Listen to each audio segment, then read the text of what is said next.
Good morning, my dear students, and welcome back to the English online classes.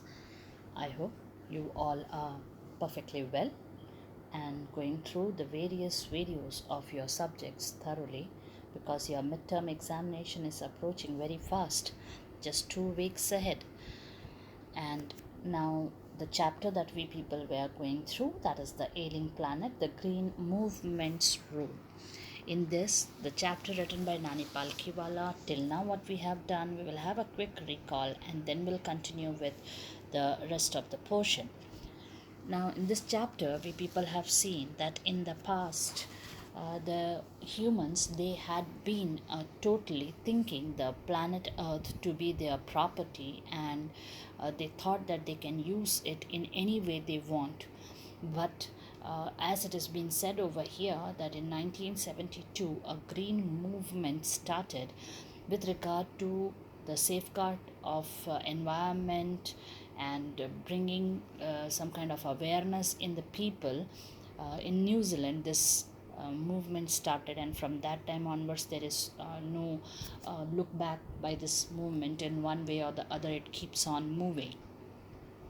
Basically, the purpose of this movement was to bring a change in the way of thinking of the people, from mechanistic to the holistic or ecological view. About these things I have explained already in the earlier videos, and we have also seen that here the earth is being said to be a living organism, and like any of us having our, like how we people are having our own needs which have to be fulfilled for the smooth functioning of our life. In the same way, earth also requires the things to survive.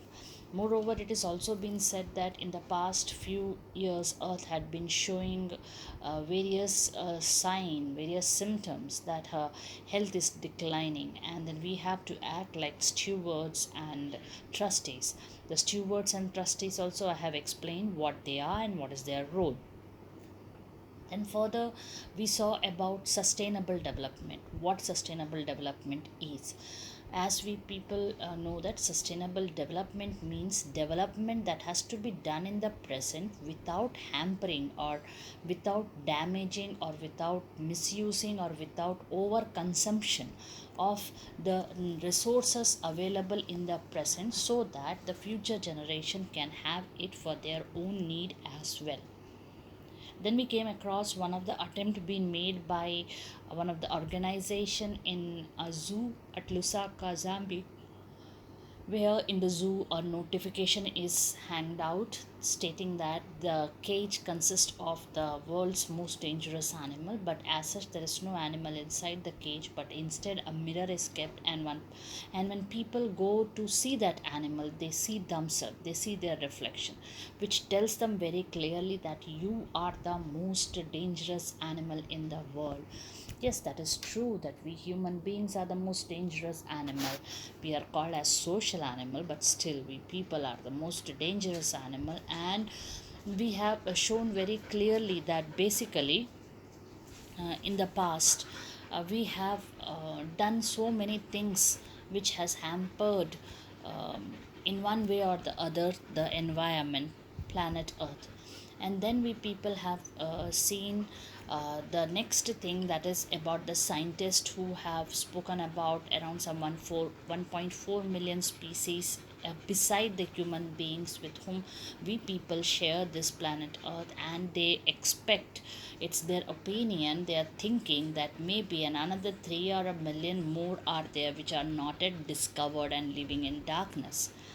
Then we have seen about one broad commission, a broad commission which deals with the problems of environment, of ecosystem, all those kind of interrelated problems it deals with. And in its first report, it has asked a question to the human race that whether we are going to leave our successors a scorched planet, and advancing with deserts, impoverished landscapes, and an ailing environment. So, this statement I have explained to you in the previous videos. Now, let's move on to the next part. So, let us see what else is stored for all of us.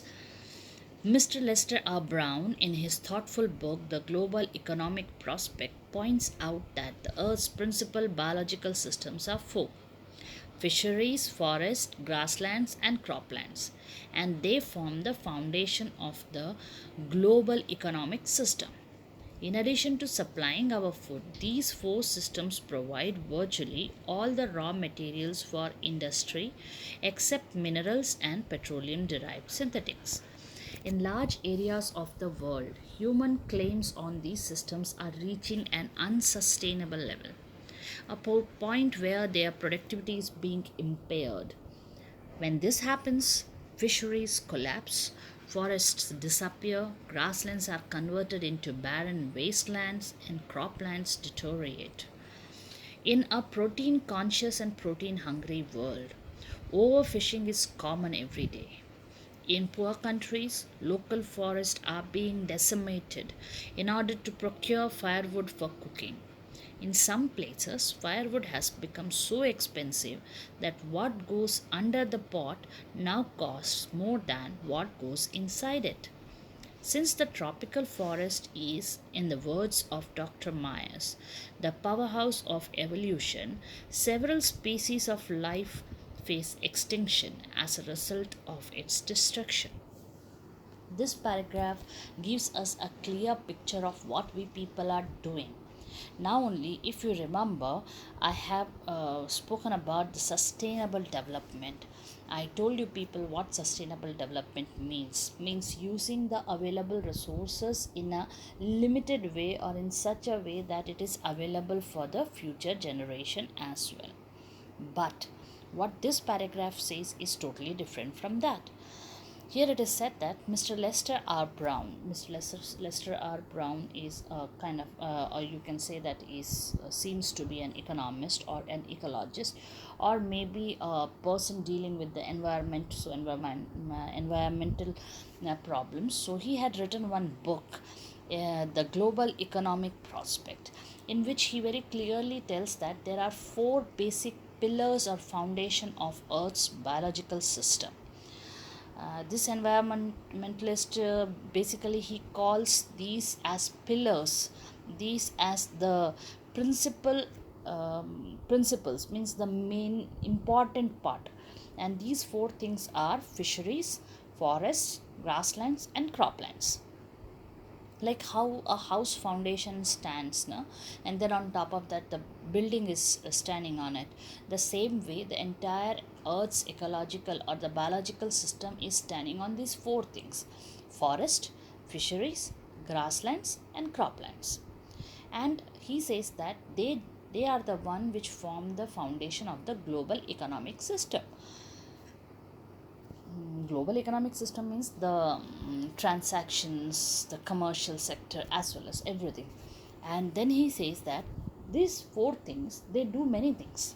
First thing, they supply us food, and they also give us raw materials. Yeah, definitely there are certain materials which they are not providing, like petroleum, minerals, etc., but still they provide us lot of raw materials. They are the source of food.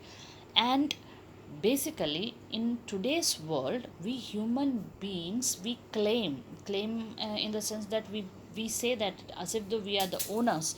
And because of that reason, we are claiming and we are using it, these resources, in such an unsustainable level is just the opposite of sustainable.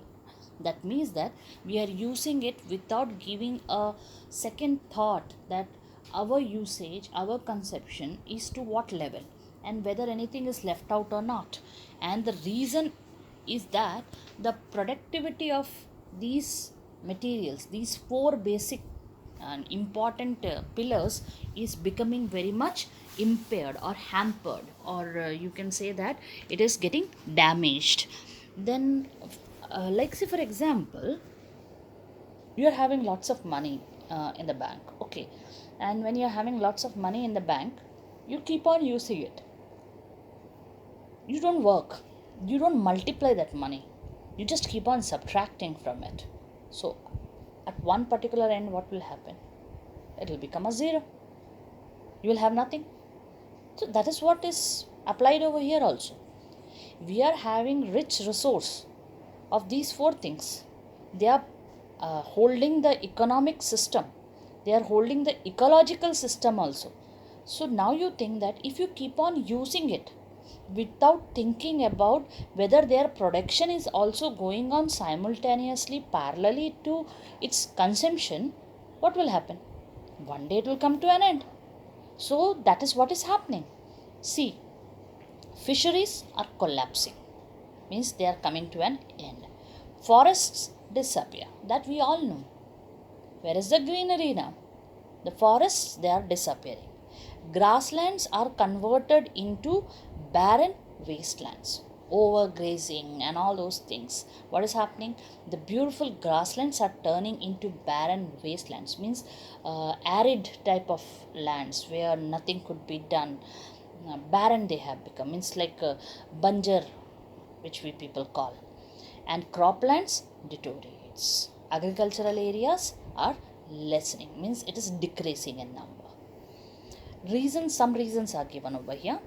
In a protein conscious and protein hungry world, overfishing is common every day. Yeah, about this, what to say? I can see people running to the gym. I can see the people becoming very health conscious.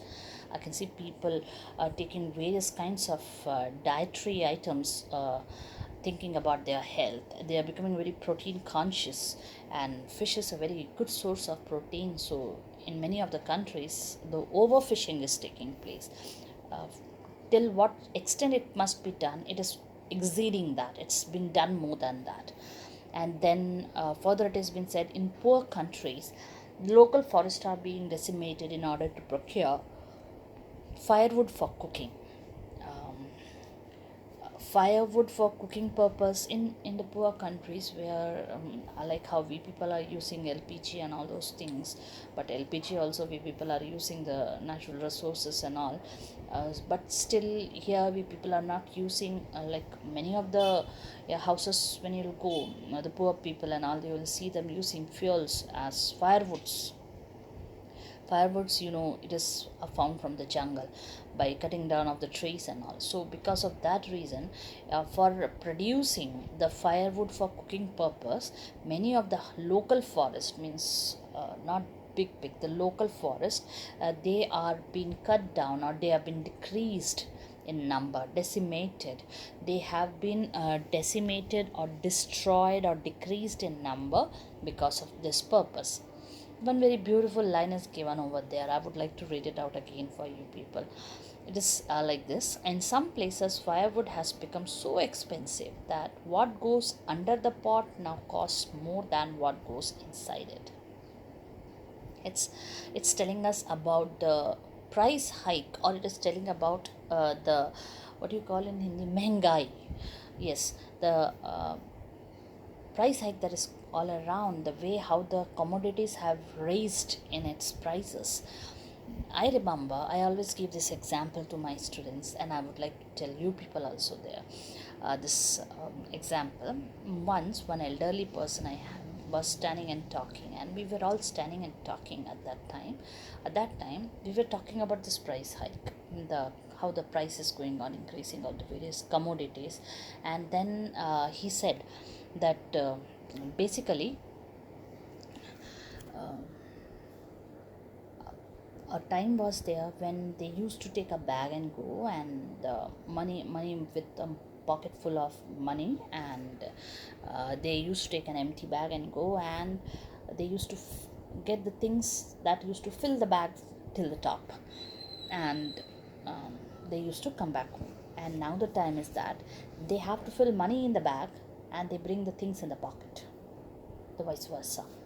So this is just a, you can say that a been okay, it is the price hike has been pinned up over here in this place. And then here it means the same: what goes under the pot now costs more than what goes inside it. For making or cooking purpose, you have to burn the fuel, and when the firewood is burned and the utensil is kept, it has been said that what has been cooked inside the utensil is cheaper than the firewood which is used for the fuel purpose. Then, since the tropical forest is, in the words of Dr. Myers, the powerhouse of evolution, The tropical forest means the forest of the tropics. It is called as the powerhouse of evolution. Powerhouse of evolution means many species are born. It's a place of birth, and that's why it is called as the powerhouse of evolution. So because if these tropical forests are cut down or destroyed or damaged, what will happen? Several species, they will face extinction as a result of this destruction. Now further, it has been well said, please pay attention to this also. It has been well said that forests precede mankind, deserts follow. The world's ancient patrimony of tropical forest is now eroding at the rate of 40 to 50 million acres a year, and the growing use of dung for burning deprives the soil of an important natural fertilizer. The World Bank estimates that a fivefold increase in the rate of forest planting is needed to cope with the expected fuelwood demand in the year 2000. Now, what to tell? This line you see, it has been well said that forests precede mankind, deserts follow. A really a beautiful, so eye-catchy line this is. I hope you can understand this. Just pay attention to it. Forest precede mankind, deserts follow. If I'll ask you to make a drawing or a sketch out of it, a very beautiful sketch could be drawn, in which it will be shown that there is forest, dense forest. Then a man passes by that forest, second phase. And when he comes out of the forest and turns back, he looks back, there is no forest but desert. Could you get it? I hope I am clear. It means that there is greenery, but when man passes through that greenery, he leaves behind deserts. That's what it means. Forests precede mankind, means above or ahead of mankind, and when the man passes by, he leaves back deserts. Okay, if any confusion, let me know. The world's ancient patrimony. Patrimony means what is inherited from generation to generation. The world's ancient patrimony of tropical forest is now eroding. I told you in the beginning, in the previous paragraph, that the tropical forest is basically considered the powerhouse of evolution, and with the rate with which it is destructed, it has been said that this patrimony, this inheritance, is going to erode. Here, erode doesn't means that chemistry one eroding. It means that gradually it is just destroyed. And you just see the rate at which 40 to 50 million acres a year the destruction takes place. Means 40 to 50 million acres in a year that these forests are destroyed.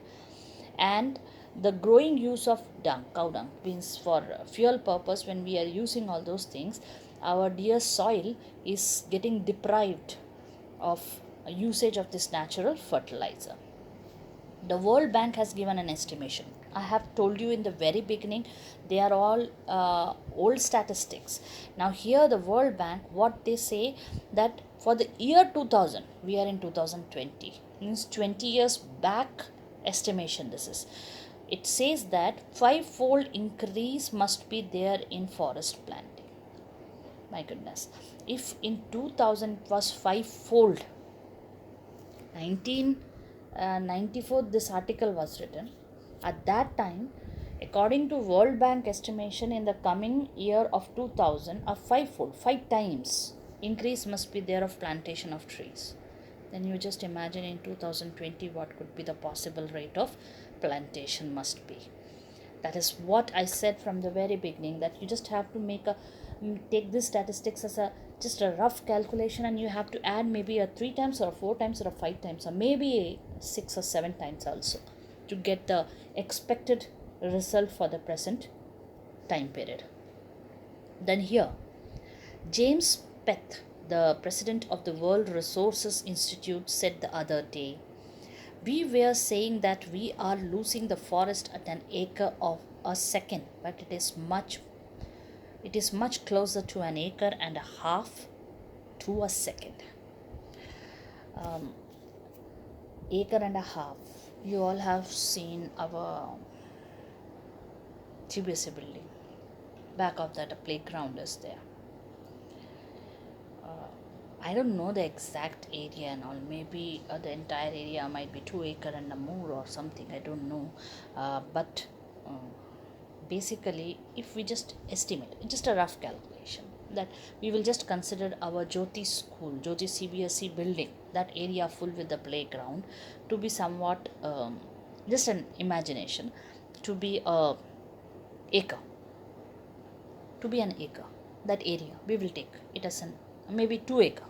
Okay, we will take it as 2 acre, and then you just imagine in a second. You just imagine that full trees are there in that area, in that much area, full CBSE building, along with the playground. And in a second, 1.5 acre of that particular land is devoid of the trees. So James Pett, the president of the World Resources Institute, he says that we people are thinking that we are losing an acre a second, but he says that no, we are losing acre and a half a second. So this is what is the rate with which we people are losing the forest. Then it is said about some articles given over here, like how the Indian Penal Code and the various acts and articles are there by the Constitution. In the same way, the Constitution of India has given one Article 48A. What does that article say? Let us see that. Article 48A of the Constitution of India provides that the state shall endeavour to protect and improve the environment and to safeguard the forest and wildlife of the country. But what causes endless anguish is the fact that laws are never respected nor enforced in India. For instance, the Constitution says that casteism, untouchability, and bonded labor shall be abolished, but they flourish shamelessly even after 44 years of the operation of the Constitution. A recent report of our Parliament's Estimate Committee has highlighted that the near catastrophic depletion of India's forest over the last 4 decades. India, according to reliable data, is losing its forests at the rate of 3.7 million acres a year. Large areas officially designated as forest land are already virtually treeless. The actual loss of forest is estimated to be about 8 times the rate indicated by government statistics. What a pathetic situation this is. Article 48A, you know that the Constitution has a lot of acts and articles for the smooth running and the functioning of the country.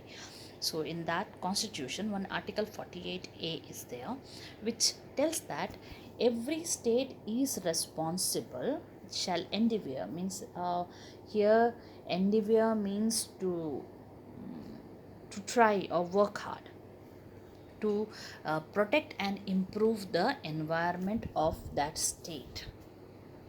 It is a work of every state to safeguard, means to give safety to the forest and the wildlife of the country.